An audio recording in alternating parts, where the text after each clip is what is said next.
All right. So we have these images here. Um, and again, they're images of Native American women, but the key thing is they're by Europeans. So really, they're telling us more about Europeans than they are about Native American women.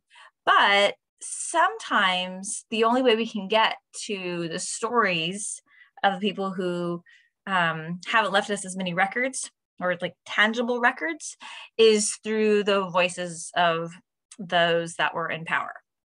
So we're not going to learn too much about Native American women here. We're going to learn what they were up against. Really, we're getting more perception about how Europeans interpreted Native American women, which is significant for us because it shows us what women were up against on this middle ground. So the first image you have here, take a look at how the woman is positioned. She not only is she laying down, she's reclining, but she's also naked. And she's visibly naked to us in the 21st century. If we can see her as visibly naked, imagine how naked she must have looked to people in the 16th century. And look at the man. I mean, he's completely clothed. We only see like this little tiny bit of his face right here, right? The second image you have here, this too, again, almost immediately, it's evident that these women aren't wearing clothes. If this image were in color, their hair is blonde and they're drawn, their features, not only their hair being blonde, but their features are very European. So that's something also to think about. Why, when Europeans draw Native American women, do they draw them as European women? And do they draw them naked? So to kind of get to the answer of that, you want to think about what's the purpose? What are these images serving? Why did they create them? And the reason they created them is their advertisements. They're trying to lure people to the new world.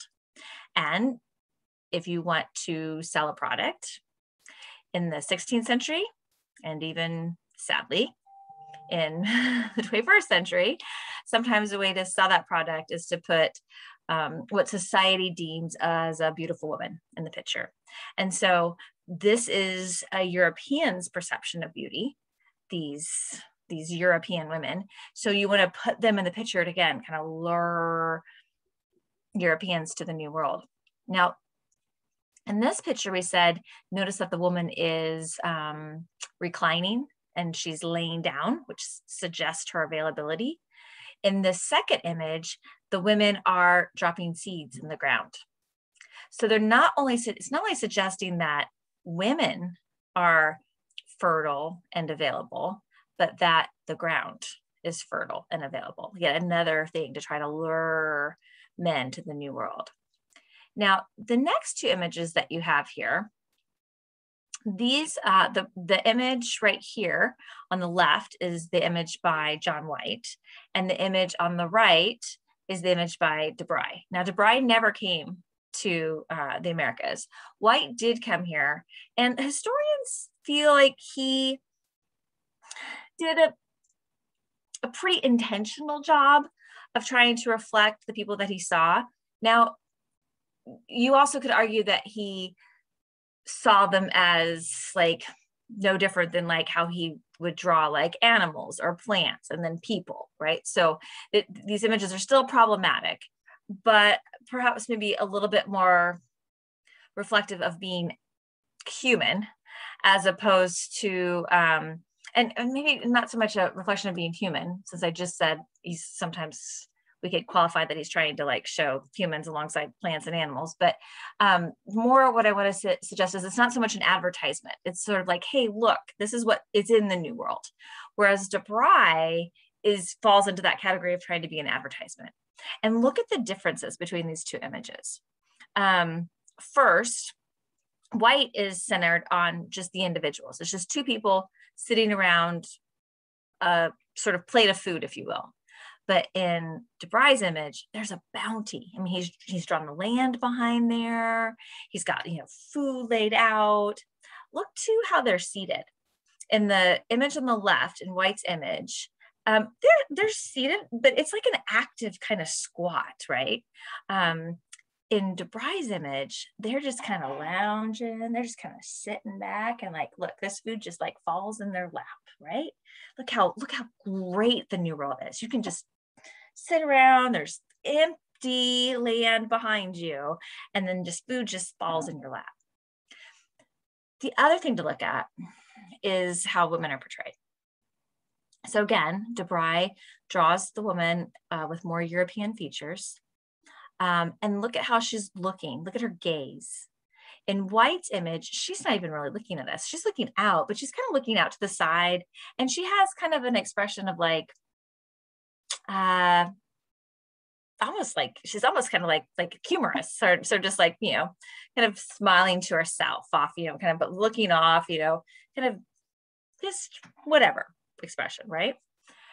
I wouldn't describe DeBry's expression on the woman as a whatever expression. She's clearly gazing at the viewer, and it's a very suggestive gaze.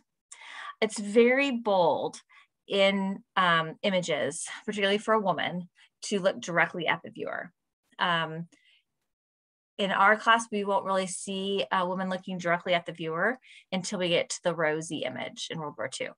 That is in the 1940s, and we are in the 1600s. So we got a ways to go before we get some women looking directly at us. Even when the first Barbie doll was created in the 1950s, her eyes looked, I don't remember which way, to the left or to the right, but they didn't look straight ahead.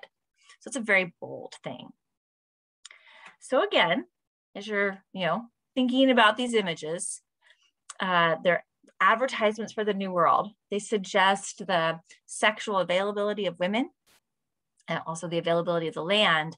But think about too what that means for these women who are on this middle ground, if you will, trying to function between these two cultures. Because when men come here from Europe, they're coming with these images in mind and these ideas of beautiful, sexually available women. So it again sort of gives us a little bit of insight into what the women who are here were kind of up against.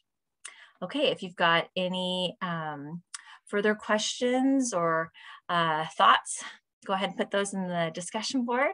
I'm happy to help out. Take care.